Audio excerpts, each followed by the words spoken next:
Let's take a trip to a 19th century asylum, shall we? And review The Town of Light by LKA*IT. This game is billed as an environmental, psychological horror game, hence why I reviewed it. But after playing it, I found it is so much more than that. I'll start this off by discussing the game's horror aspects first, and it is pretty disturbing. For starters, it is set in a 19th century dilapidated Italian asylum, and the game looks both beautiful and haunting. There aren't scares in the game per se, unless you count the use of memories you can come across as scares. These are triggered by coming across a particular room. These rooms will trigger a still flashback, which is set in the game's frantic-looking artwork, which is unsettling when you find yourself immersed in the game. But this is more of a walking simulator than anything. No real jump scares, monsters, or ghosts, just a ton of atmosphere, which is great.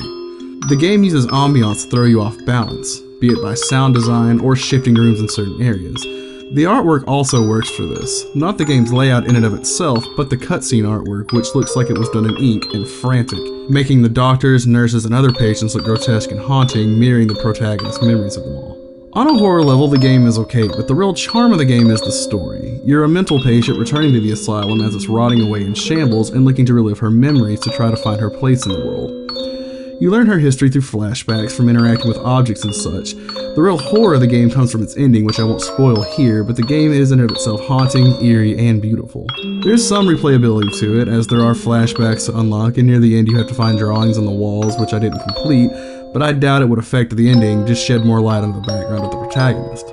Coming from someone who really enjoys artsy games, and I would consider this an artsy game, I would recommend you try this at least once.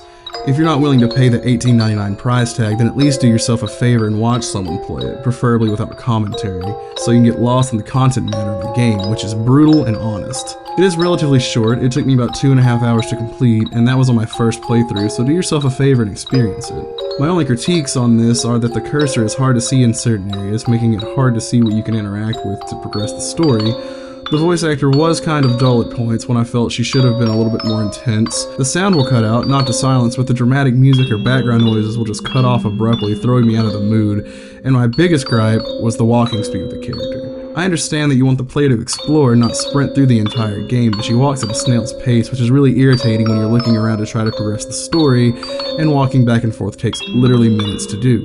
Again though, those things aside, I do feel this game deserves attention, if only for its subject matter alone, and again, it is a gorgeous game in a haunting sort of way. So I'll be leaving a link in the description below so you can give it a try, or share it with someone you think would enjoy it. And I would go so far to say that this is a horror game, not in the supernatural or extraterrestrial or anything like that sort of way, but it's a horror game in the sense of truth. And I think that that's what the developer was trying to get across, and I think they did that really well. As always, thank you so much for watching. Be sure to like this video and share it around, and I will see you on the other side.